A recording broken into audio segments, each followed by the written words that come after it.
పిల్లాడు ఇంటికి రాగానే చిన్నపిల్లల తల్లిదండ్రులకు 12 లోపు పిల్లలు ఉన్నవాళ్ళు ఒక అభ్యాసం చేయండి. పిల్లాడు ఇంటికి రాగానే ఆశ్చర్యంగా వాడు ఇంటికి రావడమే అదృష్టం అన్నట్టుగా మొహం పెట్టండి. నా తండ్రి నువ్వు వచ్చావు అంతే చాలరా.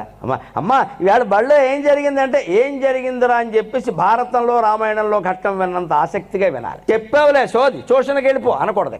రాగానే అవి ఇవి చెప్పొద్దని చెప్పానా? ఎవరికి చెప్తారమ్మా? నీకు చెప్పకపోతే తల్లి చేయాలి పని. ఆ బ్యాగ్ తీసుకుని అక్కడ వారేసి ఏంటి నాన్న ఏం జరిగింది? వాడు చెప్పిన కథ అంతా భగవద్గీత విన్నంత ఆశ్చర్యకరంగా వినాలి. ఇలా చెబితే కలిగే ప్రయోజనం చెబుతున్నాను నేను.